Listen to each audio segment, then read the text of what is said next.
മുൻ മാനേജരെ മർദ്ദിച്ചു എന്ന കേസിൽ നടൻ ഉണ്ണി മുകുന്ദന് കോടതി സമൻസ് അയച്ചു.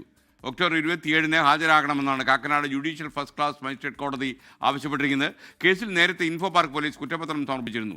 ഈ കേസിന്റെ വിചാരണ നടപടികൾക്ക് മുന്നോടിയായാണ് ഒരു സ്വാഭാവിക നടപടിയാണിത്. കുറ്റപത്രം സമർപ്പിച്ച പശ്ചാത്തലത്തിൽ കേസിലെ പ്രതി കോടതിയിൽ ഹാജരായി ജാമ്യമെടുക്കണം. ബെയിലബിൾ ഒഫൻസുകളാണ് ഇട്ടിരിക്കുന്നത്. നേരത്തെ ഇതുമായി ബന്ധപ്പെട്ടുള്ള കുറ്റപത്രം ഇൻഫോ പാർക്ക് പോലീസ് സമർപ്പിച്ചിരുന്നു. സംഭവം ഇങ്ങനെയാണ്.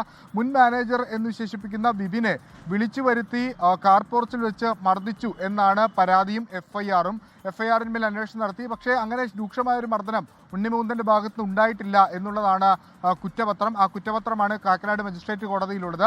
ആ കുറ്റപത്രത്തിന്റെ അടിസ്ഥാനത്തിലാണ് ഉണ്ണി മുകുന്ദനോട് ഇപ്പോൾ ഹാജരാകാൻ ആവശ്യപ്പെട്ട് മജിസ്ട്രേറ്റ് കോടതി സമൻസ് അയച്ചിരിക്കുന്നത്. ഒക്ടോബർ 27 കാക്കനാട് മജിസ്ട്രേറ്റ് കോടതിയിൽ ഹാജരാകണം എന്നാണ് ഇപ്പോൾ നിർദ്ദേശിച്ചിരിക്കുന്നത്. അന്ന് അവിടെ വെച്ചായിരിക്കും ജാമ്യമെടുക്കുക. SK